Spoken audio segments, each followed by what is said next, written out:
It's been nearly 5 years since the release of Genshin Impact, and it seems like we're about to take a detour before reaching what many people thought would be the final region of the Teyvat chapter storyline. So in this video, I want to discuss the future of Genshin's upcoming and unexpected new region, Nod-Krai.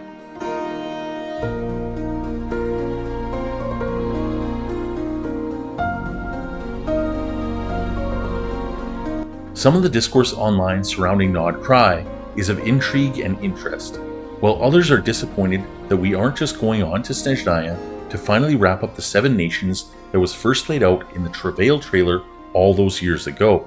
Now, I don't want to just discuss Nod-Krai in this video, but I want to speak to Genshin's future as a whole, regarding its narrative and gameplay. The latter, I think the devs and a portion of the community has kind of sidelined in favor of this game being story-focused, which I think does a disservice to Genshin as a video game, but we'll talk about that later.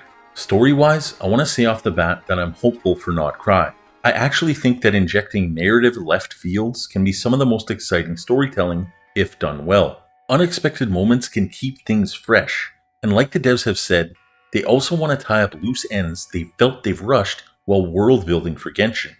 The only thing that could be asked after the Nod-Krai teaser reveal is, well, can we trust that the devs are going to deliver? I think when the Genshin narrative team really puts in effort, they can produce something that is worth paying attention to and can satisfy those who are mainly interested in Genshin for its story aspects. We have seen over the years that Genshin's story has improved to a great degree. Paimon no longer does needless recaps of everything that's going on, and the writers are aware of this. Sorry, Paimon shouldn't just regurgitate everything you say, it's just...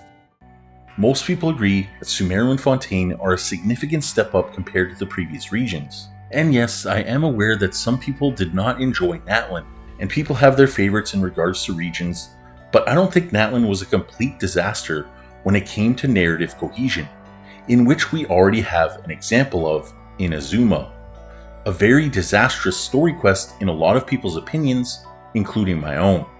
But we can see that Natlan offered a lot of lore reveals that are important to the world building of Teyvat, and you can already start to see that the writers have slowly set up Natlan to curve well into the next region. Nod-Krai is the region that they're going to make the lore of Teyvat more cohesive for the general audience to understand and digest, which in my opinion is a very smart thing to do. Some people might disagree. The lore of Teyvat should be history that remains unseen, or found in in-game books, or dug up to be archaeologically discovered.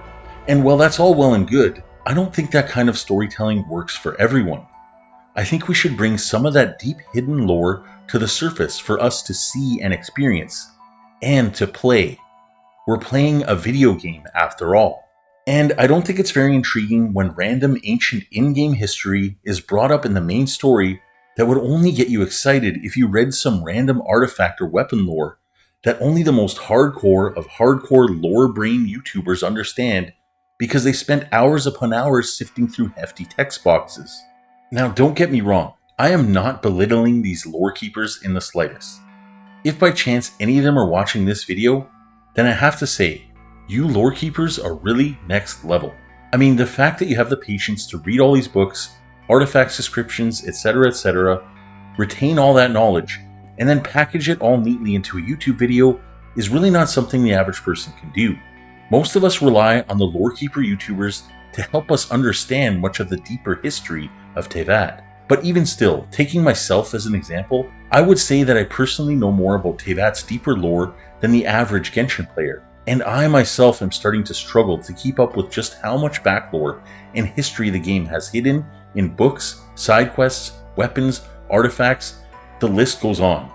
I personally think Genshin's lore is getting too complicated to navigate, almost to a point of being convoluted, which I think can hurt the future narrative of the game if it's not addressed properly. And that is the main reason I'm hopeful for Nod-Krai. The dev team has understood this point, and Nod-Krai looks to be a course correct for the future narrative of Genshin. After playing the newest 5.6 content, especially the newest event that centers around Natlan and Fontaine characters, there's one thing I noticed the writers are getting better at: character interaction. During the Nod-Krai stream, the devs spoke of different games that have inspired Genshin, and they spoke to various devs to ask gaming advice from. One of the dev teams they spoke to was the Final Fantasy VII Rebirth team, Now, I know you may not care about Final Fantasy, but I'm bringing this up because if there's one thing that FF7 Rebirth did right, it was character interactions. The character rapport throughout the game was entertaining and helped build believable connections between the main cast. Rebirth also did not suffer from incessant yapping, like a lot of these other anime games seem to suffer from. Looking at you, Honkai Star Rail. Yes, there is a lot of cutscenes in FF7 Rebirth, but they knew how to keep the dialogue concise and to the point, and push the plot forward in a timely manner as to not bore the audience. On the contrary, a lot of anime and anime games suffer from characters standing around, giving exposition, and explaining the plot of the story to the audience, resulting in bloated dialogue and stilted character growth that winds up being uninteresting to watch. And I don't care what people have to say. Oh, that's just how anime is sometimes. Well, it doesn't matter. It's poor quality writing, and so much anime and anime games suffer from bloated exposition. Characters and their motivations should drive the plot forward, not the other way around. Characters are not the vessel in which to explain the plot to the audience. The plot should advance naturally through character agency and their motivations whenever possible. Hopefully, Genshin's narrative team took pointers from the 7 Rebirth team on how to write concise dialogue and character interplay, because the core of a good story is its characters. The struggles and triumphs characters go through is ultimately what resonate the most with us, the audience. Furina and Nahida's struggles and eventual triumphs over them is a good example as to why Sumeru and Fontaine's story quests are so highly praised. So while playing the 5.6 Fontaine event, I noticed that they are putting more attention into how the characters interact with each other. And while the story of that event wasn't mind-blowing, I still think it was entertaining to see the quirky, lighthearted moments of the cast play out on screen. They still have room to improve, but so far it's looking like they're going in the right direction. If you thought that event was too comedic, then I just want to add that while world-ending threats like the Abyss should be serious and dramatic, real believable characters do have humorous moments together, at least to a certain degree, all done so in the proper context, of course. The last thing I'll say about the narrative is this. There's only so much excitement to be had from reading a page that summarizes some ancient in-game history. Visual mediums are meant to be experienced, and having good, fun, and dramatic character interactions help lift that experience further and deepen the audience's interest in the storyline, especially in video games, where the experience is brought up to another level of immersion. So I'm looking forward to Nod-Krai and this little detour that Genshin is going on for our next region. I'm confident that the world design team will bring the landscapes of Nod-Krai to life, with stunning fjords and tundras that will look beautiful and carry us into Snezhnaya's snowy environments the year after. But that's not the only thing I think about when it comes to Genshin's future. There's something else that, in my opinion, is equally important as the story and world building of Genshin Impact, and that is, of course, the gameplay.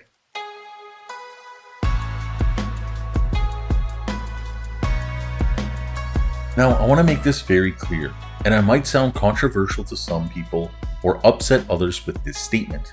Video games that are just stories are not video games. They are visual novels. And there's nothing wrong with wanting to read visual novels or just being an extreme casual in a game and only focusing on the story. But when people ask for more gameplay in their video game, their requests are completely valid. Genshin has advertised itself from the very start to be a video game, not just a visual novel.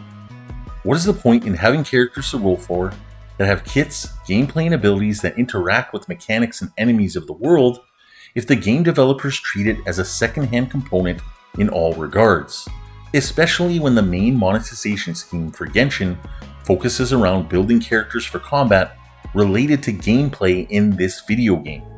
As of the making of this video, we know to a certain extent that they are adding a few new gameplay modes to Genshin, one of them coming relatively soon, and the other being a hint at a major user-generated content mode being released assumingly sometime during Nod-Krai. So the future gameplay of Genshin isn't all doom and gloom, which is a good thing because Genshin is nearly 5 years old at this point, and games that want to last a long time really need to spice up the gameplay for those who are interested in more than just the ongoing storyline. There's not much to say about the future of Genshin's gameplay because It seems like these modes are coming, and we'll just have to wait and see how well they are received and if they're good enough for the combat-focused players. Imaginarium Theater, while not everyone's favorite mode, at least changed enough to offer something different than just being Spiral Abyss 2.0. While Imaginarium Theater isn't my favorite mode in Genshin, I still have heard that some people out there enjoy it, and I think it's fine for what it is. Not everyone has to enjoy every single thing added to an ongoing live service game. Like I said earlier, some people are playing Genshin just for the story, others are playing just for the combat. But it's not like you can't play a game for multiple reasons. I and many others play Genshin for both its story and the combat. I don't think it's weird to want different aspects of the video game you're invested in to have equal care and attention brought to both its major features. This game is 5 years old now, and it's time to start holding it to higher standards. Because like it or not, Genshin has competition now. And if we as the fans of this game don't acknowledge that competition, then the internet at large will, and they already have. A lot of gaming in 2025 is about winning social media score points, and shitting on a game because it just so happens to be in the same genre. This is especially true in the gacha game circle, where a lot of criticism is just infighting between how much free shit this or that game gave to you. And let me tell you, gacha game companies, all of them, want you to be thinking about their monetization schemes. That's the entire point. While I think most of the criticism towards Genshin is overblown and hyperbolic, that doesn't really matter to the internet now, does it? A lot of these content creators can scream at the top of their lungs about how it's too hard to climb pillars in Genshin now. They still have audiences that will listen to their every word because that's the narrative they subscribe for. The reputation that Genshin has built up over the years will not go away. Even if you think that the criticisms towards Genshin have been over-exaggerated these past 5 years, content creators who are against Genshin and Hoyoverse at large will keep pushing this narrative because it gives them the ammunition and an enemy to fight. And when you have an enemy to fight, it's a lot easier to get people on your side, garner clicks and views, and gain subscribers. That's just how social media works in this day and age. Those of us who are honest play Genshin and know the game has flaws, but we accept that the game isn't perfect because no game is.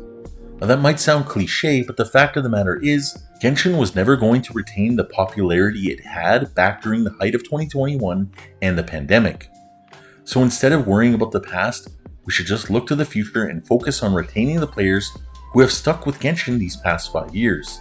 A lot of the people who put this game behind them aren't coming back, but that's a normal thing for any video game. There are, however, some things that Genshin should avoid doing, but I don't think they have the foresight to see that they're going down the wrong path. A lot of people will probably disagree with me, but this has to do with the waifu baiting of Genshin. I'm sure that everyone knows what I'm talking about.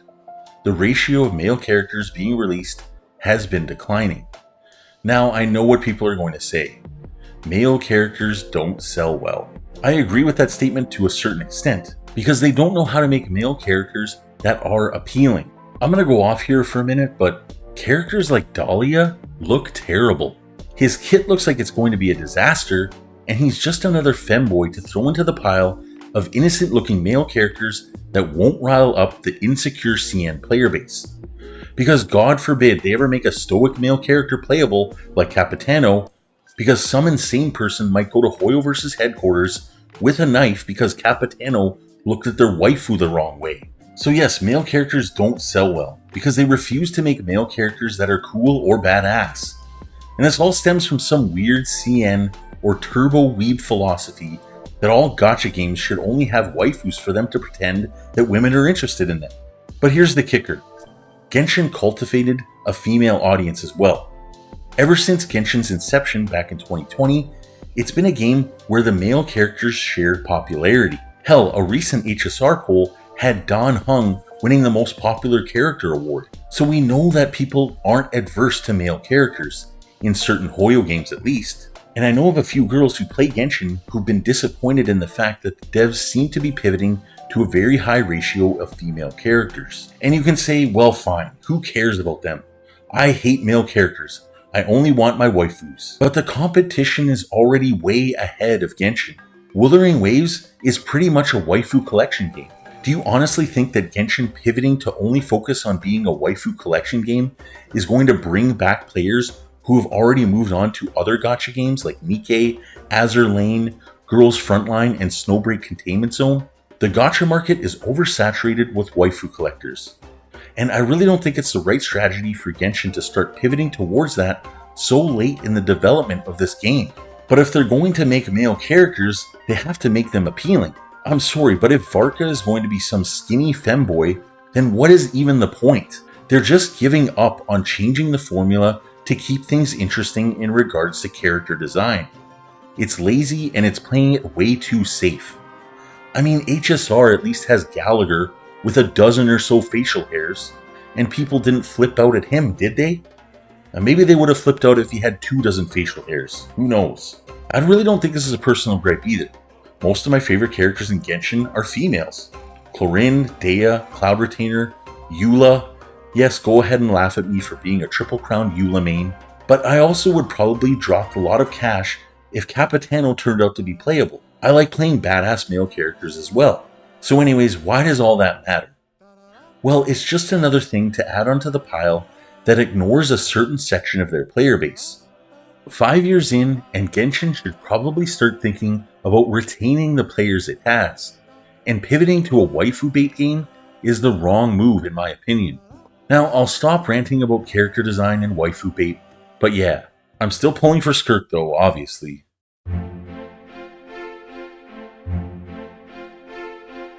The future of Genshin could be a rocky one. If Nod-Krai fails to capture people, it could be bad news for the long-term health of the game.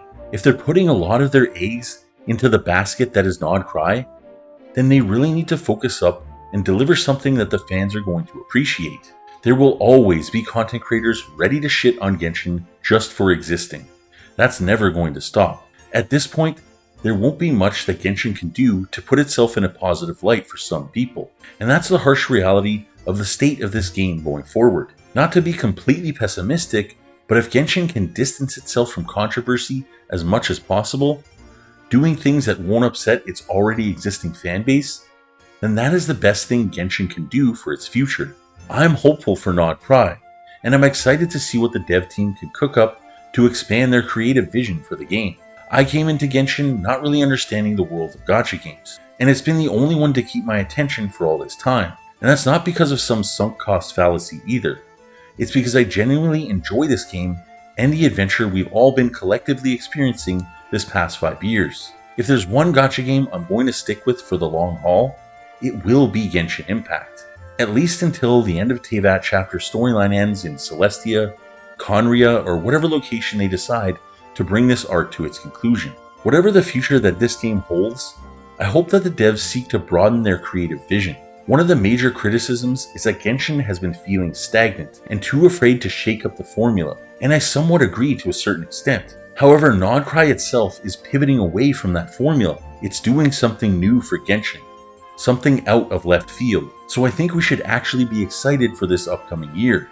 This is what Genshin really needs, to shake things up and do something unexpected. And it seems like Nod-Krai is the start of it, at least for the narrative side of things. Now, if they can give us new gameplay modes and more creative character designs, then I think people will be surprised and perhaps find renewed interest in the future of Genshin Impact for its existing fans and newcomers to the world of Teyvat.